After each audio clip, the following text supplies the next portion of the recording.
पे अगर किसी इस किस्म की वो मेंटालिटी अगर मोदी ने अप्लाई करने की कोशिश की, जो गज़ा में अप्लाई हो रही है या जो नेतन्याहू अप्लाई कर रहा है या जो नेतन्याहू के जो अलाइज़ हैं वो अप्लाई कर रहे हैं, उनको उसको मदद कर रहे हैं, उसको मुसल्लह कर रहे हैं, तो यहाँ पे आगे पाकिस्तान जो है वो उस तरह का जवाब देगा कि तारीख़ याद रखेगी कि किसी कौम ने आगे से जवाब दिया था। तारीख़ याद रखेगी।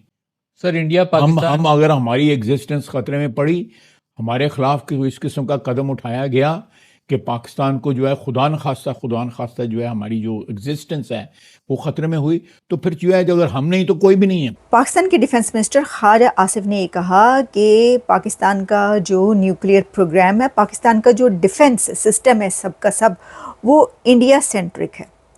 पाकिस्तान इज़राइल के ख़िलाफ़ कुछ भी नहीं करना चाहता, इज़राइल से कोई लड़ाई नहीं है, और पाकिस्तान कभी भी ये नहीं सोचता, ना ही ये चाहता है कि वो इज़राइल पे कोई वार करे या वहाँ पर कोई न्यूक्लियर चलाएगा, ऐसा कुछ नहीं है। और ना ही अमेरिका के ख़िलाफ़ ऐसी कोई प्लानिंग की जा रही है, क्योंकि सारे का सारा डिफेंस सिस्टम और जो भी प्लानिंग है वो इंडिया के ख़िलाफ़ है। जो मिज़ाइल चलते हैं, जो मिज़ाइल पाकिस्तान के पास मौजूद हैं, वो इंडिया के ख़िलाफ़ हैं। इज़राइल का इस बारे में जो है वो कुछ लेना देना नहीं है कि कभी भी हम इज़राइल के साथ जो है कोई ऐसी बात करेंगे या हमारे मिज़ाइल या हमारा जो वेपन्स हैं वो उड़कर वहाँ तक जाएंगे, ऐसा कुछ नहीं होगा। मैं अपने अल्फाज में आपको एक्सप्लेन कर रही हूँ। अभी मैं आपको जब उनकी स्टेटमेंट दिखाऊंगी तो आपको पता चल जाएगा कि उन्होंने क्या कहा, एग्जैक्ट उनके वर्ड्स क्या थे।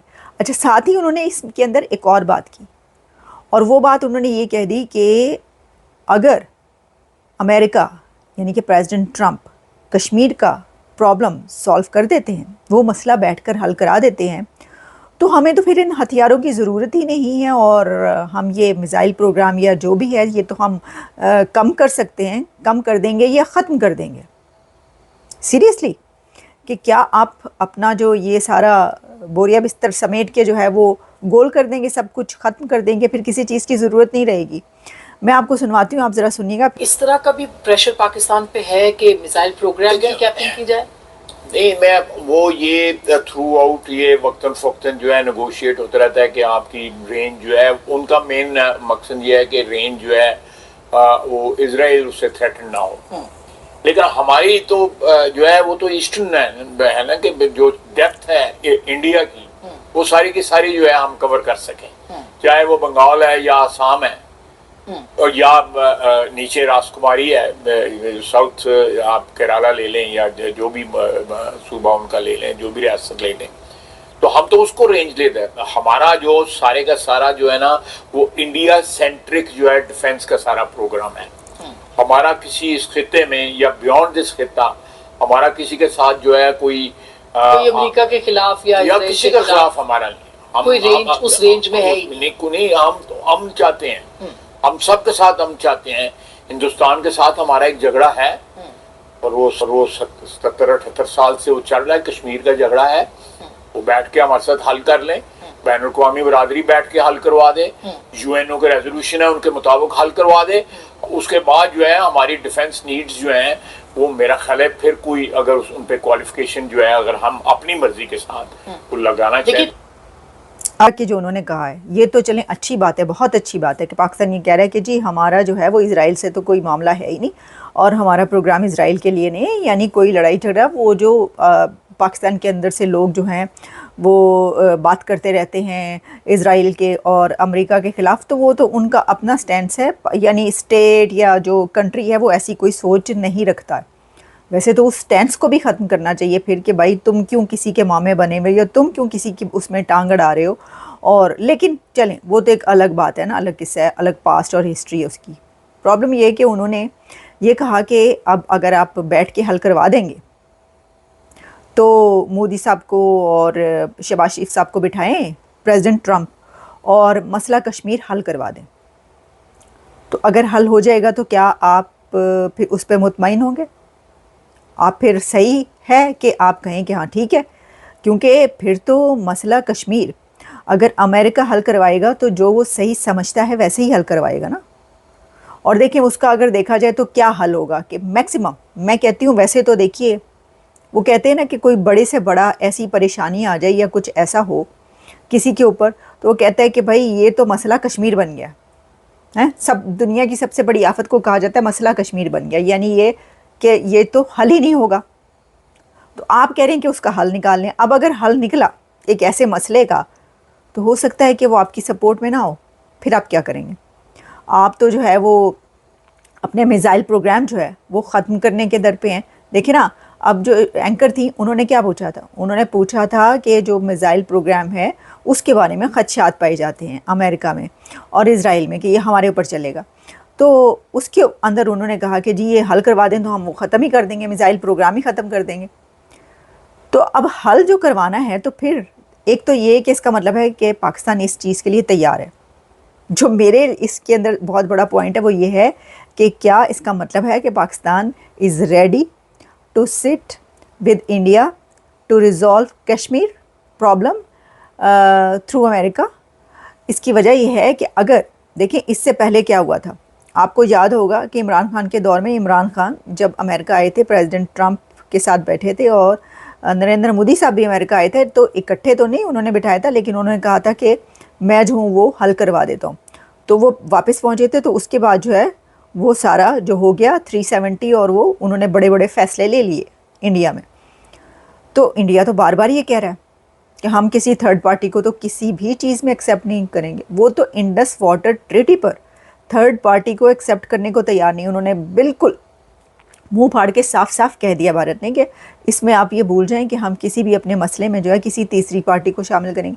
तो आपको लगता है कि एक तो ये कि इतने बड़े ये जो मसला है कश्मीर पर वो बात करने के लिए बैठ जाएंगे? आप तो बैठने के लिए तैयार हैं, लेकिन इसमें जो क्रक्स है ना इस एक एंगल का वो ये है कि इसका मतलब है कि आप इसके ऊपर टेबल पर आने को तैयार हैं, बैठने को तैयार हैं कि हाँ जी ठीक है, बैठने को तैयार हैं, लेटने को तैयार हैं, यानी ये इस बारे में मैं नहीं कह सकती, लेकिन बैठने को जो वो तैयार हैं कि हाँ ठीक है मिल के बात कर लेते हैं कि भाई क्या करना है इसका।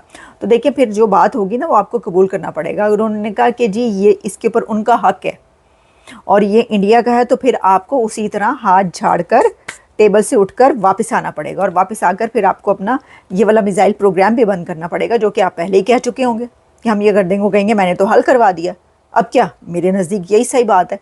फिर आप क्या करेंगे? ये सारी चीज़ें जो हैं वो क्या मद्देनज़र रखिए। ख्वाजा आसिफ साहब ने कहने से पहले मेरा ख्याल है नहीं रखी, क्योंकि अब ऐसा होगा कि मुल्क के अंदर से आवाज़ें उठेंगी। एक ही कहता है ख्वाजा साहब ने, फिर कहता है, फिर ख्वाजा साहब ने जड़ी शुरली छड़ देती है। तो वो तो पार्लियामेंट के फ्लोर पर भी कहते रहते हैं, लेकिन मैं अक्सर ये बात कह चुकी हूँ, ख्वाजा आसिफ जो है ना कभी कभी बहुत बहादुरी की स्टेटमेंट्स दे दिया करते हैं। वो बाद में पता चलता है कि भाई ये तो लेने के देने पड़ गए हैं। अच्छा, तो ये बात तो जी ये है। अब जैसे कि मैं आपको ये बता रही हूँ कि हो सकता है कि ये सोच के इसके बाद वाकई अमेरिका की तरफ से कहा जाए हाँ जी इन्होंने आपने कोई ऐसी बात की है तो चलें आ जाए, तो फिर उसके लिए तैयारी पकड़ लें आप कि अब आपने क्या करना है। क्योंकि देखिए एक बात आप ये बात याद रखें कि इंडिया और अमेरिका के जो ताल्लुकात और रिलेशंस है बहुत बड़ी ट्रेड की बेस पर हैं और बहुत बड़ी मार्केट्स हैं दोनों, और दोनों कंट्रीज़ जो है वो चाइना के ख़िलाफ़ एक साथ यूँ ठीक है तो खड़े हैं। और इसमें जो ये अलाइंस बनता है वो नेचुरल अलाइंस इंडिया और अमेरिका का ही बनता है चाइना के ख़िलाफ़ और रशिया के ख़िलाफ़। पाकिस्तान को तो चाइना के ख़िलाफ़ बन ही नहीं सकता, पाकिस्तान तो चाइना के साथ है। तो फिर इस सोच को मद्देनज़र रखें कि जो रिश्ता अमेरिका का इंडिया के साथ है वो कभी भी पाकिस्तान के साथ नहीं हो सकता। पाकिस्तान के रक्षा मंत्री ख्वाजा आसिफ एक बार फिर से अपने बयानों से सुर्खियों में हैं। एक तरफ वो इजराइल को गैर मौजूद देश बताकर उसकी वैधता पर सवाल उठाते हैं, तो दूसरी तरफ भारत को मिसाइलों की धमकी देते हैं। हाल में ही आसिफ ने कहा कि हमारी मिसाइलें इजराइल के लिए नहीं हैं, भारत के लिए हैं। अगर मोदी ने कुछ किया तो हम चुप नहीं बैठेंगे। लेकिन जब ईरान ने दावा किया कि पाकिस्तान इजराइल पर परमाणु हमला कर सकता है, तो आसिफ साहब ने कहा नहीं, हम एनपीटी के पक्के दोस्त हैं, हम ऐसा कुछ नहीं करेंगे। ये दोगले लोग हैं। ऑपरेशन सिंदूर के बाद पाकिस्तान ने भारत पर इजरायली ड्रोन इस्तेमाल करने का आरोप लगाया था, जिसे भारत ने मनगढ़ंत करार दिया। आसिफ ने इजरायल के खिलाफ मुस्लिम देशों को एकजुट करने की बात कह दी थी। लेकिन अब दोहरा रवैया ये दिखा रहा है। वहीं पर एक्स पर भी लोग इनके मज़े लेते हैं और कहते हैं, कुछ लोग ये कहते हैं कि भाई ख्वाजा भाई, पहले ये तय कर लो कि इज़राइल देश है या नहीं है, फिर मिसाइल की बात करना। दरअसल आसिफ की ये जो बयान है वो पाकिस्तान की अस्थिर विदेश नीति को दिखाते हैं। कभी वो इज़राइल को खून का प्यासा बताते हैं तो कभी भारत को धमकाने की कोशिश करते हैं। लेकिन भारत के सैन्य की ताकत और इज़राइल के बढ़ते रणनीतिक संबंधों ने पाकिस्तान को बैकफुट पर ला दिया है। भारत की अग्नि 5 मिसाइल जो 5000 किलोमीटर मार कर सकती है और इज़राइल की लोरा मिसाइल डील ने पाकिस्तान की नींद उड़ा दी है। और भाई जो तुम बता रहे हो कि ट्रम्प साहब बीच में आएंगे, कश्मीर का मुद्दा सॉल्व करेंगे, कश्मीर भारत का पार्ट है, कोई मुद्दा नहीं है, समझ रहे हो। मुद्दा जो है वो पीओके है। पीओके को भारत लेगा और आप बैठे बैठे देखते रहोगे।